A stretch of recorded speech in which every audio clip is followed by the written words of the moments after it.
Raj TV நேயர்கள் அனைவருக்கும் வணக்கம் அண்ட் வெல்கம் டு நடிகர் திலகம் சாவித்ரி. நம்ம நிகழ்ச்சியில் சாவித்ரி அவர்களுடைய திரைப்பயணத்தை பற்றின பல சுவாரஸ்யமான விஷயங்கள் பார்த்துட்ருக்கோம். இன்றைக்கி நிகழ்ச்சியிலும் உங்களுக்காகவே இன்னும் பல அற்புதமான விஷயங்கள்லாம் காத்துட்ருக்கு. வாங்க நம்ம நிகழ்ச்சிக்குள்ளே போகலாம்.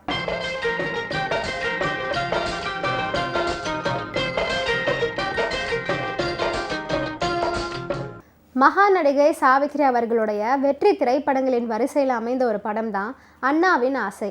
இந்த திரைப்படம் 1966ஆம் ஆண்டு வெளிவந்துச்சு. தாதா மிராசி இயக்கத்தில் வெளிவந்த இந்த திரைப்படத்தில் ஜெமினி கணேசன், பாலாஜி, சாவித்ரி, KR விஜயா மற்றும் பலரும் நடிச்சிருந்தாங்க.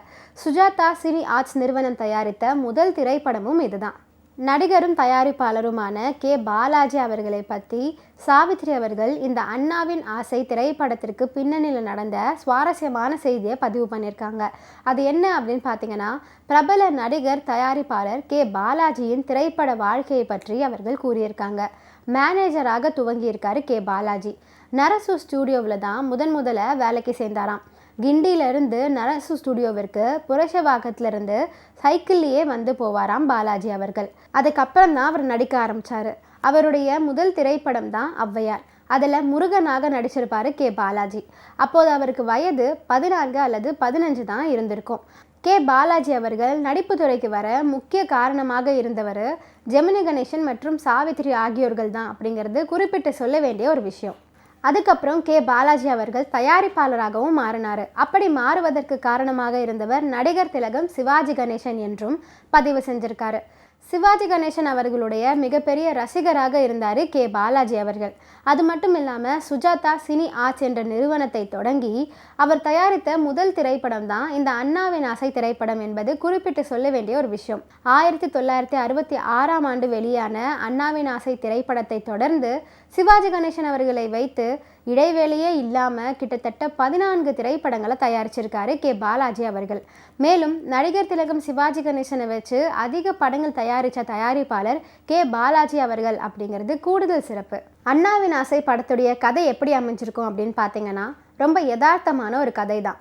பாசம் மிகுந்த அண்ணன் தம்பிகள். தன் தம்பியை எப்படியாச்சும் டாக்டர் ஆக்கி பெரும் புகழ் பெற வைக்கணும் அப்படின்னு ஆசைப்படுறான் அண்ணன். ரொம்ப நேர்மையானவனும் கூட. அவனுடைய நேர்மையிலிருந்து தவற வைக்க அவனுடைய மேனேஜர் தூண்டுவான். அதற்கு அவன் மறுக்கவே அவர் செய்த சூழ்ச்சியினால் அண்ணனுடைய வேலை போயிடுது. தம்பிக்கு பெண் கொடுக்க முன்வந்த கதாநாயகி KR விஜயாவின் தந்தையும் இதனால் மறுப்பு தெரிவிச்சிடுறாரு. அண்ணன் தன் தம்பியின் படிப்புக்காக தீய வழி ஒன்றை மேற்கொள்கிறான். அப்படி பணம் வந்தும் கூட தம்பியின் படிப்பு நிறைவேறல. தம்பியோ குதிரை பந்தயத்தில் பணம் சேர்த்து அண்ணனை பழிவாங்கிய மேனேஜரை பழிவாங்குறான். பிறகு கம்பெனியை தானமாக தந்துடுறான்.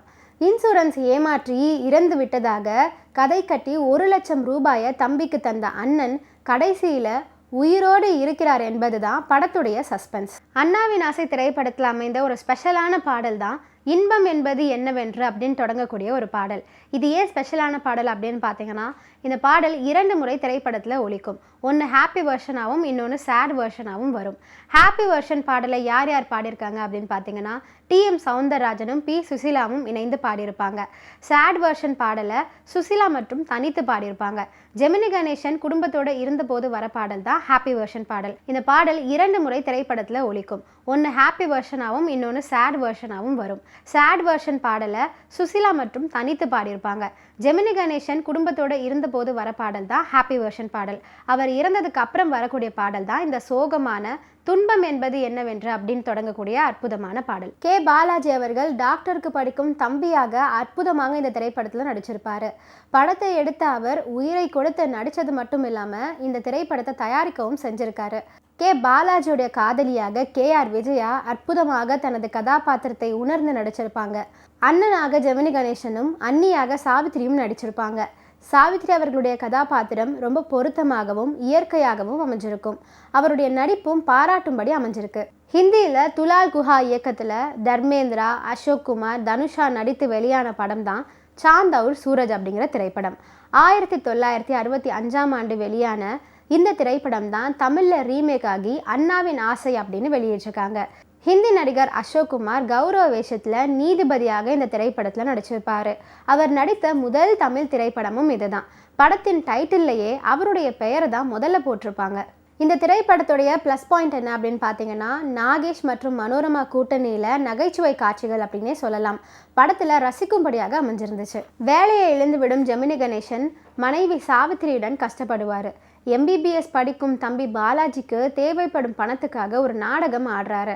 ரயில் பாதையில் கிடக்கும் சிதைந்த உடலுக்கு தனது மோதிரத்தை அணிவித்து தனது டைரியையும் அங்கே விட்டுவிட்டு செல்கிறார் ஜெமினி கணேசன். ஜெமினி கணேசன் இறந்து விட்டதாக கருதி அவருக்கான இன்சூரன்ஸ் பணம் சாவித்ரிக்கு கிடைக்குது. அதை வைத்து பாலாஜியை படிக்க சொல்கிறாங்க சாவித்ரி. ஆனால் படிப்பில் விருப்பம் இல்லாத பாலாஜி அந்த பணத்தை ரேஸில் செலுத்தி பணக்காரர் ஆகிறார். ஒரு கட்டத்தில் சாவித்ரியின் குடும்ப நண்பரும் வழக்கறிஞருமான மனோகருக்கு ஜெமினி உயிரோடு இருப்பது தெரிய வருது. பிறகு என்ன நடக்கிறது என்பது தான் இந்த திரைப்படத்துடைய மீதி சுவாரஸ்யமான கதை. அந்த காலகட்டத்தில் வந்த வழக்கமான சினிமா கதைகளில் இருந்து விலகி ஒரு வித்தியாசமாக இருந்ததுனால தான் இந்த படம் பாராட்டப்பட்டது. இதில் ரவி என்ற கேரக்டரில் நடித்த கே பாலாஜி தனது சுஜாதா சினி ஆர்ட் சார்பில் தயாரித்த முதல் திரைப்படமும் இதுதான்.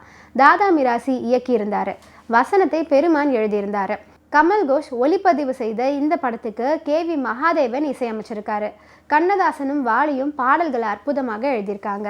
கோவிலிலே வீடு கட்டி கோபுரத்தில் கூடு கட்டி பூ போல் மலர மொட்டு வைத்தான், பாட்டெழுதட்டும் பருவம், இன்பம் என்பது என்னவென்று இறைவனை கேட்டானாம், துன்பம் என்பது என்னவென்று ஒருவன் இறைவனை கேட்டானாம் என்கிற பாடல்கள் எல்லாம் ரசிக்கும்படியாக இந்த திரைப்படத்தில் அமைஞ்சது. அண்ணாவின் ஆசை திரைப்படத்தில் அமைந்த ஒரு அற்புதமான பாடல் தான் கோவிலிலே வீடு கட்டி அப்படின்னு தொடங்கக்கூடிய ஒரு பாடல்.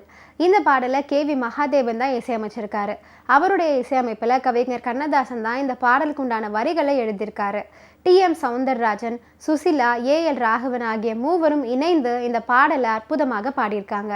இன்னைக்கு நடிகர் திலகம் சாவித்ரி நிகழ்ச்சியில் பல சுவாரஸ்யமான விஷயங்கள்லாம் நான் சொன்னேன். இதெல்லாம் கேட்டு ரசிச்சிருப்பீங்கன்னு நினைக்கிறேன். இந்த நிகழ்ச்சியை தொடர்ந்து பாருங்கள். நன்றி, வணக்கம்.